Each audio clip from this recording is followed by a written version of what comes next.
اعوذ باللہ من الشیطان الرجیم پناہ مانگتا ہوں میں اللہ کی شیطان مردود سے۔ بسم اللہ الرحمن الرحیم شروع اللہ کا نام لے کر جو بڑا مہربان نہایت رحم والا ہے۔ اعوذ باللہ من الشیطان الرجیم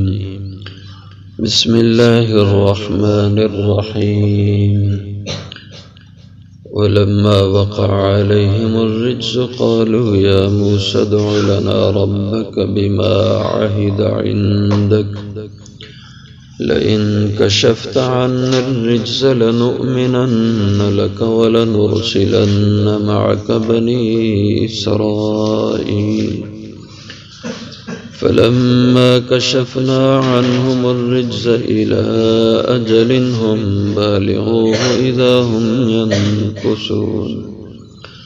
فانتقمنا منهم فأغرقناهم في اليم بأنهم كذبوا بآياتنا وكانوا عنها غافلين ولما وقع عليهم الرجز اور جب واقع ہوتا ان پر الرجز کوئی بھی عذاب قالوا کہتے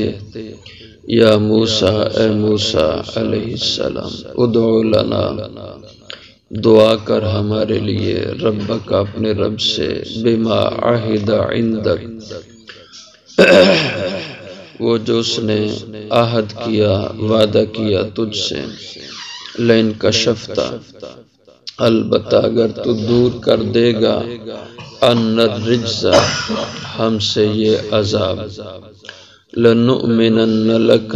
البتہ ہم ضرور ایمان لے آئیں گے تیرے لیے ولنرسلن معک بنی اسرائیل اور البتہ ہم ضرور چھوڑ دیں گے تیرے ساتھ بنی اسرائیل کو فلما کشفنا پھر جب ہم نے ہٹا دیا انہم الرجز ان سے عذاب الی اجل ایک مدت تک ہم بالغوہ وہ جو اس کو پہنچنے والے تھے اذا ہم ینکثون تو جب ہی وہ اس کو توڑتے فانتقمنا منہم پھر ہم نے انتقام لیا بدلہ لیا ان سے فاغرقناہم پھر ہم نے انہیں ڈبو دیا غرق کر دیا فی الیم دریا میں بِأَنَّهُمْ كَذَّبُوا بِآيَاتِنَا بوجہ اس کے کہ جو انہوں نے جھٹلایا تھا ہماری آیتوں کو وَكَانُوا عَنْهَا غَافِلِينَ اور وہ تھے ان سے غفلت برتتے۔ حضرت موسیٰ علیہ السلام کی تعلیمات کی مخالفت کی وجہ سے اللہ تعالیٰ نے بنی فرعونیوں پر مسلسل عذابات مسلط فرمائے، ایک عذاب کے بعد دوسرا عذاب، اور جب عذاب آتا تو یہ روتے دھوتے موسیٰ علیہ السلام کے پاس آ جاتے کہ اپنے رب سے دعا کرو ہمیں اس مصیبت سے چھٹکارا مل جائے، ہم ایمان لے آئیں گے اور پکے مومن ہو جائیں گے۔ لیکن جب وہ عذاب ٹلتا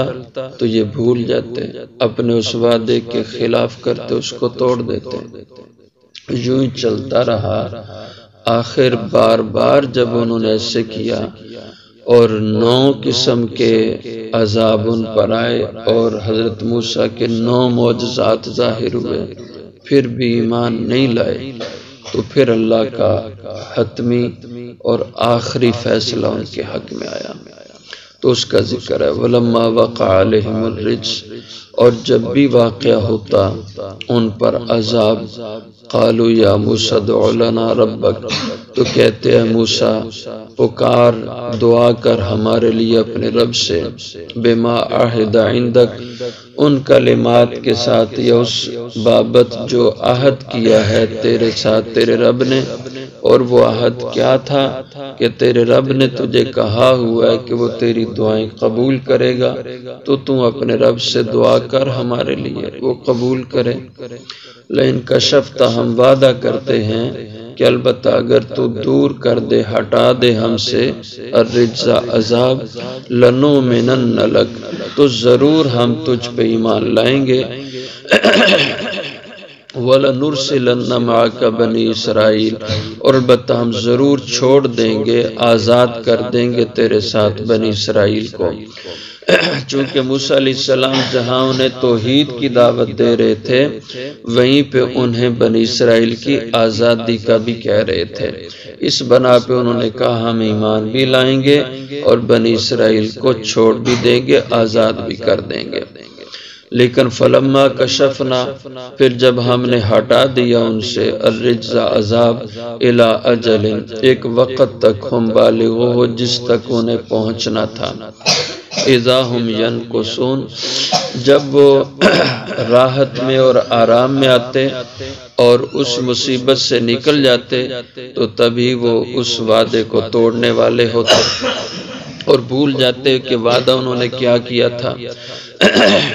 جس طرح ہمارے سیاستدان ووٹ کے دنوں میں بڑے بلند و بانگ دعوے کرتے ہیں، نعرے لگاتے ہیں، اور جیسے الیکشن گزرتا ہے وہ بھول جاتے ہیں کہ انہوں نے کیا باتیں کی تھی لوگوں سے، کیا وعدے کیے تھے۔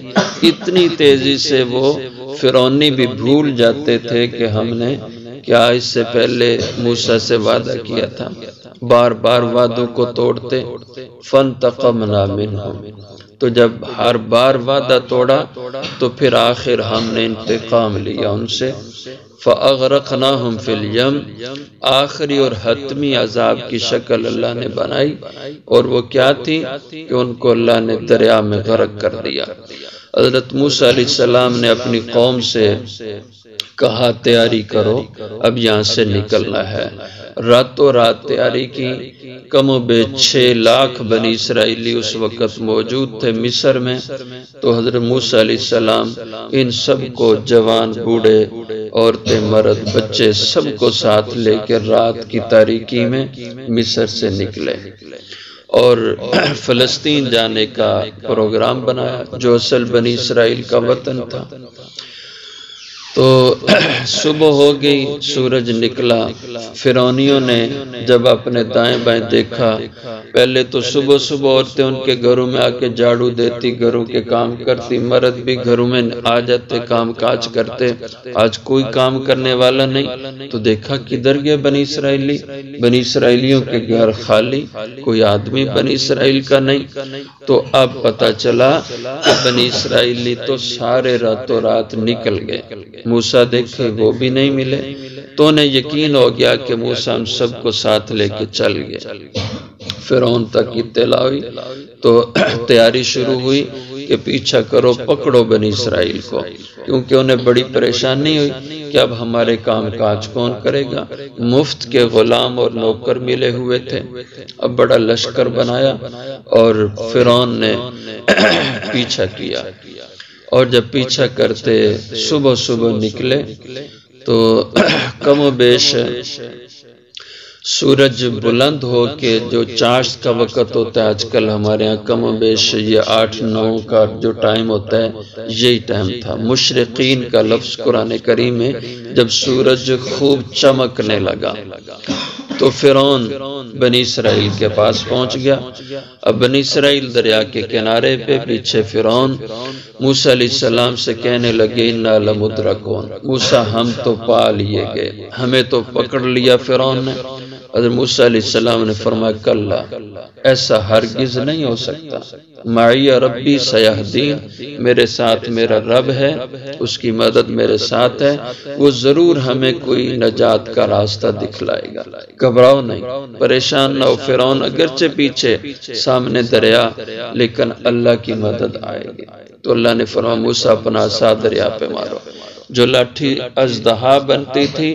آج وہی لاٹھی دریا کے پانی پہ ماری، اللہ نے 12 راستے دریا میں بنا دیے، بحر قلزم میں 12 راستے بنے، اور یہ 12 قبیلے اور خاندان تھے بنی اسرائیل کے۔ حضرت یعقوب علیہ السلام کے 12 بیٹے تھے، بیٹیاں نہیں تھیں ان کی، اور ان 12 بیٹوں سے 12 خاندان، قبیلے، ہر قبیلے کا ایک راستہ، تو 12 راستے اللہ نے دریا سے بنا دیے۔ اور سارے بنی اسرائیلی دریا سے گزر گئے اور پار چلے گئے۔ فرعون کا لشکر دریا کے کنارے پہ کھڑا ہو گیا، اور جو وزیر مشیر تھے فرعون کی کابینہ کے لوگ تھے، انہوں نے کہا کہ بادشاہ سلامت، اب تو بنی اسرائیلی نکل گئے دریا سے، تو جانے دو، ان کو چھوڑو، ہم واپس ہو جاتے ہیں، ہم دریا میں نہیں چھلانگ لگاتے، کودتے نہیں، راستے بحال تھے اسی طرح جن راستوں سے بنی اسرائیلی نکلے تھے۔ لیکن فرعون بڑا ظالم تھا، اس کے اندر بہت غضب بڑک رہا تھا، اس نے کہا نہیں چھوڑوں گا ان کو، چلو ہم پکڑیں گے ان کو۔ حامان جو اس کا وزیر اعظم تھا، یہ صدر تھا، تو حامان سے کہا تم آگے آگے چلو اور میں سب سے پیچھے ہوں گا کہ کوئی پیچھے نہ رہ جائے، چلو آگے۔ حامان کو اتارا۔ بعض کہتے ہیں جبرائیل علیہ السلام اپنی سواری لے کر کے آئے، یہ گھوڑوں پہ سوار تھے، ایک گھوڑا ان کا بھی تھا، انہوں نے سب سے پہلے اپنا گھوڑا دریا میں ڈالا، اس کو دیکھ کے حامان کا گھوڑا بھی چلا، سب کے گھوڑے چلے، اور یہ سارے دریا میں ان راستوں پہ چل پڑے، اور سب سے پیچھے فرعون تھا تاکہ کوئی آدمی پیچھے نہ رہ جائے، وزیر پیچھے نہ رہ جائے۔ جب سارے دریا کے اندر داخل ہو گئے اور ان راستوں سے گزر رہے تھے، آگے والا سب سے آگے،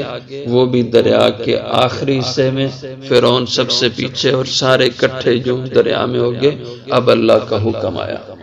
اور اللہ نے پانی سے فرمایا کہ پانی اب تم مل جا۔ تو جیسے پہلے دریا چل رہا تھا، اللہ نے حکم دیا تو وہ دریا پھر اسی طرح روانی میں آ گیا، اور سارے کے سارے فرعون کے لشکر کو فرعون سمیت اللہ نے پانی میں غرق کر دیا۔ فَأَغْرَقْنَاهُمْ فِي الْيَمِّ، ہم نے پانی کی گہرائی میں، یم پانی کی گہرائی کو کہا جاتا ہے، پانی کی گہرائی میں اس دریا کا جو گہرا حصہ تھا، اس میں اللہ نے ان سب کو ڈبو دیا۔ بِأَنَّهُمْ كَذَّبُوا بِآيَاتِنَا، جب ڈبکیاں کھا رہے تھے تو فرعون اس وقت کہنے لگا آمنت برب العالمین رب موسیٰ و ہارون،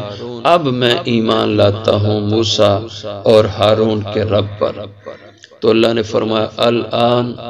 کیا تو اب ایمان لاتا ہے؟ وقد عصیت قبل، اور اس سے پہلے تو میرا نافرمان تھا، اب تو توبہ کا دروازہ بند ہو چکا ہے، اب تیری کوئی بھی بات قبول نہیں۔